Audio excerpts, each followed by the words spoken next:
Welcome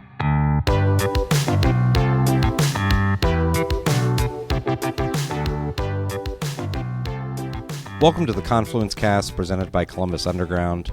We are a weekly Columbus-centric podcast focusing on the civics, lifestyle, entertainment, and people of our city. I'm your host, Tim Fulton. This week, can a city that doesn't know its history properly tell its own story? I sat down with Columbus Underground staffers Walker Evans and Susan Post to discuss what's been going on in the capital city. We talked about the upcoming election, new and upcoming restaurants, the relevance of history in reporting, and the city's changing retail landscape. You can get more information on what we discussed today in the show notes for this episode at theconfluencecast.com. Enjoy the interview. Sitting down here with Walker Evans, the co-founder and editor-in-chief of Columbus Underground, and Susan Post, the associate editor of Columbus Underground. Guys, how are you? Doing well. Very good. Good. Yeah. We are coming off of the barrage of political interviews, the 12 city council candidates and the 2 mayoral candidates. I want to thank, first of all, the listeners for sitting through some of them, and also invite anybody who hasn't listened to at least specifically the candidate that may represent your district and the 2 mayoral candidates. I think that there is value in that. Also want to thank you, Walker, for the work that you put in to help me get that arranged, to have this studio, to write the stories that accompanied those interviews. So. No problem. Yeah, it was a lot of fun, and I'm happy that we're able to have video versions, audio versions, written versions. It sounds like they've been pretty well received, listened to, and thus far. And probably the day before election, we'll see another spike when everyone does that last minute research. Right. When everybody cares. And I will say, at least from the marketing emails I put out, just for you do your own marketing emails, obviously, but the marketing emails I put out, people actually responded and said, cool. Hey, this is good. Thank you for doing this. So some validation, if not in listener numbers for individual interviews, some validation that there's value in it. Anecdotally, too, Ann and I were at Gallery Hop last weekend for the first time in a long time. We ran into someone I think everyone knows, Brian Curtis. Brian. Friend of the show. Yes. Say friend of Columbus Underground, Brian Curtis. And he said specifically that he has been enjoying listening to all of these interviews with the Columbus City Council people. So good. Thank you, Brian. I will say that Brian has been forced to listen to my voice since I was like 13 years old. Yeah. And he still loves it. Good. Yeah. Good. Yeah. Good. Susan, what's going on with you? What's happening in the city of Columbus? I mean, there's all sorts of things happening. October seems to be the month that everyone wants to open their restaurant, which is really exciting. October, late September, so there's been a lot of new spots to check out, which is always great. So there's been a lot of brewery activity going on. Euphoria, not quite a brewery, but they do have their own Eupor system. So you cleverly named, right? And I love that their cocktail menu is called Weporia. So if you order a bartender made cocktail, Weporia. There you go. So if you're in the mood to pour your own beer, that's an option. The Thunder Wing also opened in the former Sideswipe space out on the kind of west side area. So, speaking of old friends, the guy that opened that, Jason Wing, we've known each other since kindergarten. There you go. Yeah. Okay. Yeah. Old timey connection. Back to is it Euphoria? Euphoria. Yeah. Back to Euphoria.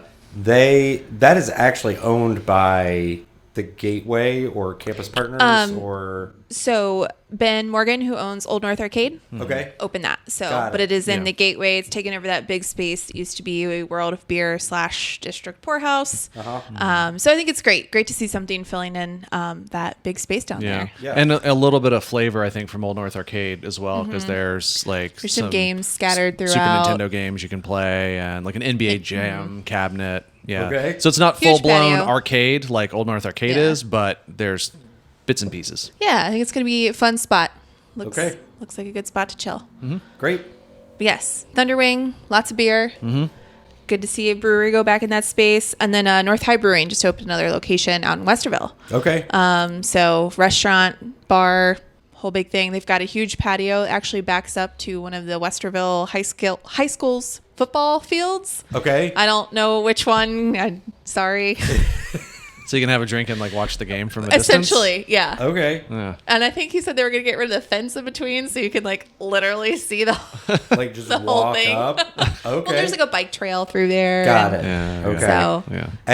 And they got rid of their North High space. yeah, so Okay. they're no longer in Short North, and they're kind of calling the Westerville one their new sort of like flagship location. It's Okay.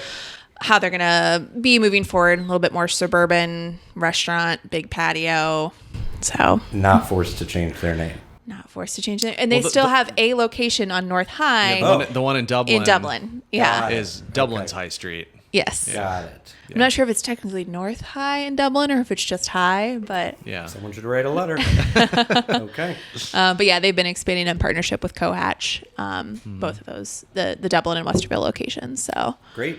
yeah, beer to drink. Fox in the Snow also open in Dublin, and I mean, if you've ever been to Fox in the Snow on a weekend morning, you can probably always use more locations of those.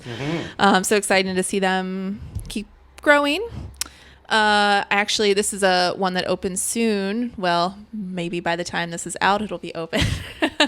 Adelaide's. It's a new gin jazz bar in Old North, where Yeah. for anyone who remembers Alana's Food and Wine, Yeah. going into that space. So got to check that out recently, and I think it's going to be a nice spot. It's a little bit of an interesting location. Hopefully they can kind of pull some of the professors and the Clintonville crowd to that spot. But Still same sort of like, I did see pictures of the decor, Mm-hmm. but is the layout still the same? Like it's basically feels like you're in a house. yeah, and they it'd been a while since I'd been in that space, but yeah, they have like some distinctive rooms. Like there's a library, and then the dining room, and the bar, and then like kind of another smaller room with a few tables. So still has a little bit of that house feel, especially on the bar side. You see like the brick wall going down the side of the bar. And I don't know this. Who's opening that space? So it's Roderick, Polly, and Laura Justice. Okay. So it's their first time opening a restaurant. Okay. So Well, they had totally some new folks. Menu assistants from Tyler Menace, who just opened Good Friends, has worked Okay. at Wario's, Market Italian Village, Angry Bear. So Yeah. Burgeoning scene. yeah, exciting. So a lot of other things that should be opening soon too. Always new stuff to check out. Okay. And then what else have you been spending most of your reporting time on? What else? I'm like, I don't know. It's a blur. It's always a blur. Yeah. Freelancers. But no, we have some fun stuff coming up for spooky season right now. Okay. So we just put up an article about where to go pick a pumpkin with your family. Okay. So 7 spots around Central Ohio. So definitely check that out. I'm excited. There's some I'd never heard of, which I'm like, this is great. Yeah. Can pit the pumpkins against each other. No. And some of our best read articles this year has been the ongoing "Come Get Your Dead" series that Jesse Bethea has been writing about the Old North graveyard excavation, prepping for the new development that's going next to the North Market. New article, again, probably out by the time this episode comes out, but I think it's 7th or 8th in the series at this point. So it's not just like spooky graveyard October sort of thing. Yeah. Like it's a really interesting project that's been going on for Very deep dive. years at this Yeah. point. Yeah. And for folks who listen to the podcast, we interviewed him after, I think, just right when the second article came out. Yes. It was basically just a follow-up. And I will say, and this is all to his credit, this sort of investigation and this work has really spurred me into thinking about what the narrative around it's a very side story of it, right? But what is the narrative of Columbus, and what is the story we tell of Right. Columbus? And I will say, another outlet not to be named, I just got a marketing email from them today, which kind of explores other aspects of this story too. So the success, the clicks of it, not that that's always what you're right about, but like people want to know more. Yeah. Well, at the beginning, I think we kind of set out, Jesse was like, hey, this is a thing I'm really interested in, want to write about. And we're like, no one's going to read this, but do it because it's important and it's Yeah. cool and you're into it. Yeah. so it's been nice that people have been reading Yeah, it. been very and, interesting. like, He's just yeah. done a phenomenal job of, coming at it from a lot of different angles and talking to a lot of the folks involved. He just did an interview with Rick Harrison Wolf, who's the executive director at North Market. So it was kind of interesting to work that perspective in. And, also talking a little bit about how, North Market and the parking lot get all the attention because that's city-owned land. But the graveyard is a lot bigger than that. And there's been a lot of private development in the surrounding areas and what that means. And the next article that's coming out will kind of get into that a little bit. It's with Bucky Cutright, who runs Columbus Ghost Tours. Oh, okay. So just kind of coming at it from not necessarily like a spooky ghost perspective, but sort of, thinking about how we honor the dead and honor the past, and, has a interesting angle to bring to that. Given the interview with Rick, do we feel like there's been more sort of like participation in the narrative? Because when the first couple articles came out, right, there was not a whole lot of cooperation around like, hey, what's happening? What's under those tents? Sure. How many remains are there? And like Jesse had to kind of, forgive me, dig that up himself. Good pun. Thanks. I think some of that was probably due to the fact that it's like 4 or 5 different groups that are working on this project, and each one has different pieces. And so like you have the North Market, you have the City of Columbus, you have like the excavation team that was hired, you have the developer, which is like a multi-part, like Rock Bridge, so all these different, and they don't want to speak on behalf of the other group if they're not involved with some of those pieces. Okay. It's not like Rick is out there working on digging up Right. bones. Yeah. Of course not. Yeah. So he didn't want to say too much right out of the gate when they had just gotten started, And that's fair. Yeah. And I think Jesse has just been relentless and continuing to follow up with folks and, always looking for new avenues and people to talk to. And, I know he's working on a few other things with the series that'll kind of help put a better timeline together of everything that's happened. And so he's doing a great job, and it's really fascinating to read. And I have been curious too, because we just did that history of Eastland Mall episode, and I have sort of this tickler, if you will, of like podcast ideas, and some of them are around like, hey, how do we tell this like piece of our history? Right. Like in, I think it was 91. Forgive me if I get this wrong. We had one of the largest hot air balloon accidents ever. One of the largest hot air balloon accidents in the country, at least for the time. Really? Since the Hindenburg? No. Sorry. Cut that out. No, but it was it was 4 people who passed. Oh, wow. And it was 3 very well-seasoned ballooners. Yeah. And they ran into the 10 TV tower. Yeah, I don't remember. And I had no idea. This was 91. Yeah. And not like super distant history. exactly. Yeah. And like I didn't know that story until someone was like, "Did you ever hear about that thing that happened?" What? Good thing to send to like, Doug Moats and Right. have him. Yeah, Yeah. exactly. Yeah. Stuff like that. Stuff like Columbus's connection to Billy Milligan. Not that the Dispatch doesn't drag that old carcass out anytime something happens with the Billy Milligan story. But I get that. All that being said, do you see an opportunity to do more, invest more time and resources into telling those stories? Yeah, I mean, Doug Moats is a kind of local historian, and he writes a series when he has time. Yeah. And yeah, they're always really well read. Yeah. I think people are really interested in that sort of thing. Well, and I think in Bucky's article that's coming out, he kind of talks about that transient nature of Columbus, how there's so many people that are always coming in that they don't always know a lot of the history of the city. And, I think that's talking about how that's why this story has really struck a chord with people, because people had no idea. People had no idea that used to be a graveyard. And every couple of years, you get a whole new batch of people that had no idea. So I do think very much agree with him on that point, that there's always so many new people coming to Columbus that there's a hunger for those stories. Yeah. Yeah. The Eastland Mall thing makes a nice segue as well, because shortly after the Eastland Mall was closed and then, announced for demolition, and then Westland Mall secured the state funding for the demolition of Westland Mall. Back in February, I wrote sort of an opinion piece of like, we're talking about these 2 malls, going away. The new oldest mall now is Tuttle. Right. And I remember you like texting me photos of like, this should be busy right now. Yeah. And it's, some of it is management. Some of it is sort of the death of some of the big chain retailers. Like a lot of them, not just during the pandemic, but back in the 2010s kind of started to fold and collapse. The retail apocalypse. Yeah. Online shopping, just changes in consumer trends. Teenagers don't go to malls like they used to because they can hang out with their friends on their phone. So there's a lot of factors into that. My whole reason for wanting to write the story was, we should probably be talking about this so we're not on the hook to tear the thing down in another 10 years. Right. Like that really shouldn't fall on the taxpayers to do, and maybe we should start planning for that. I republished that story last week because Dan Eaton over at Business First, friend of Columbus Underground as well, Dan wrote an update that the mall had, because it's been in receivership for 2 years. It's been... Oh, I wasn't aware of that. Okay. Exactly. Like a lot of people didn't know because Tuttle's open, and the court-appointed management company for the past 2 years was the same company that was running Eastland for the past 15. So they're just... Well, they know how to do it. They know how to keep the lights on. Yeah.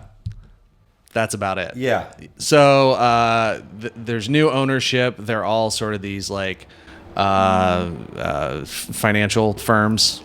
They're not mall operators. They're like private equity. It's private equity firms. Yeah. Which doesn't usually work out well for these kinds of operations. No.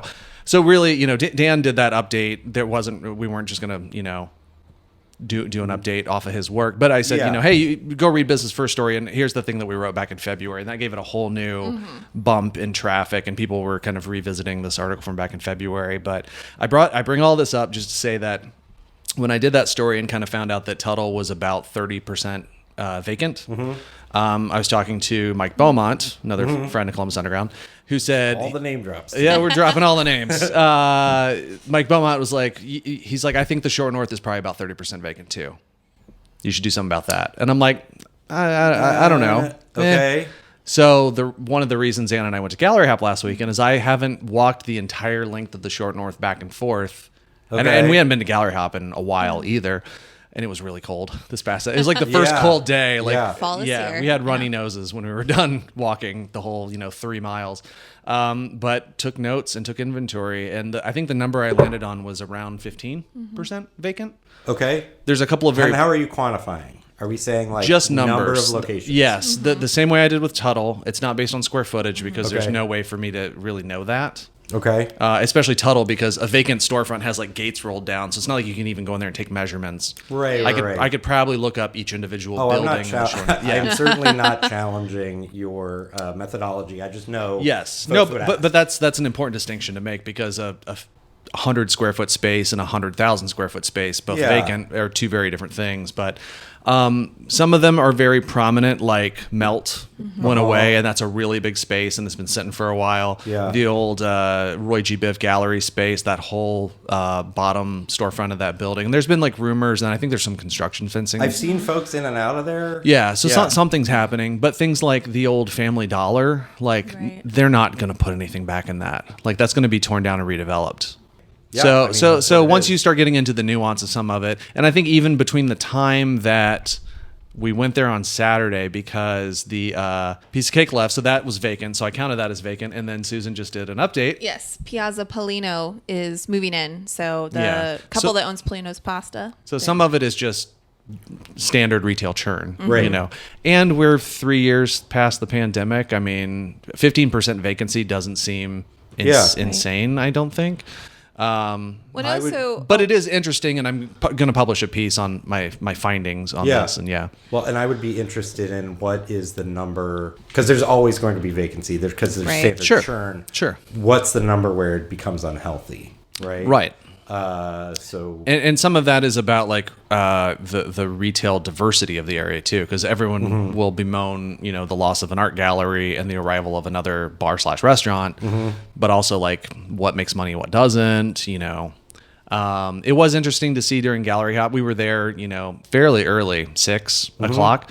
A lot of the retail, like the boutique clothing stores, weren't even open. They weren't staying open late, which it was also like OSU. That used to be like the argument for Gallery Hop is everybody stays open later. Yes. Right. Yeah. But also, if you want to go buy an expensive dress from Row, are you going to do that during Gallery Hop when it's crowded, or are you going to go on a Wednesday, Right. where you can kind of take your time and not feel rushed or Right. anything? Yeah. And visit with Marin, Yeah. So, I mean, I don't think Just trying to get every little... we're going to drop every single Every name. name. Yeah. We tag them all in Facebook. We stopped in Prologue and talked to Dan.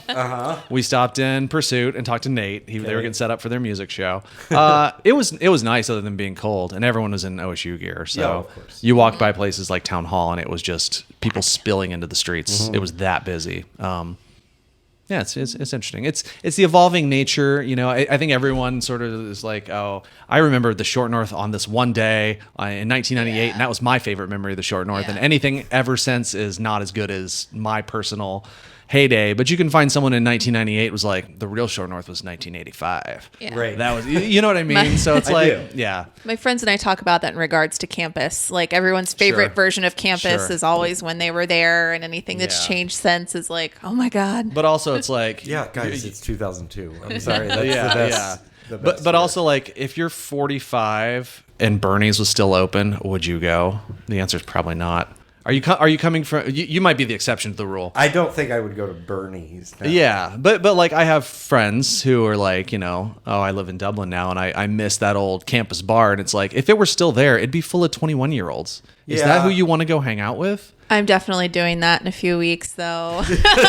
Nice. Do it every once in I a while. have my roommates from OSU. A couple of them are coming into town, and we are making a mecca to the beer stube. Yeah. So that was our bar in college, Might and be one of your last chances. that's Right. exactly why we're doing it. So yeah. Yeah. I just like that some people want to, they shake their fist at like, oh, there's a Target on campus now, and it's like, do you shop at Target? Well, yeah. Okay, then I don't know. Fair. It's weird. Fair. People like to complain, Indeed. and I like to complain about other people complaining. So, last note, I just wanted to give basically a solicitation to listeners. We're booking out the fall interviews, have some really great ones coming up. Good mixture of things. But if folks have any ideas or things they'd like to hear about, or even like piece of Columbus history they'd like to hear more about, they can always email info@theconfluencecast.com. To give us their ideas, or if you're a public relations professional and you just want to pitch your person, that's fine too. Yeah, and we'll rotate out guests as well. It's not always going to be you don't me have or to listen Susan. to us all the time. Yeah. Have some of the other, like have Jesse back in, or other freelancers. And some other special guests just kind of weigh in on what they're up to. And we'll continue to improve the studio. Yes, more fake plants, maybe Right. maybe some more real plants. We need a fern. No. Indeed. All right. Thank you, guys. Thank you. Thanks.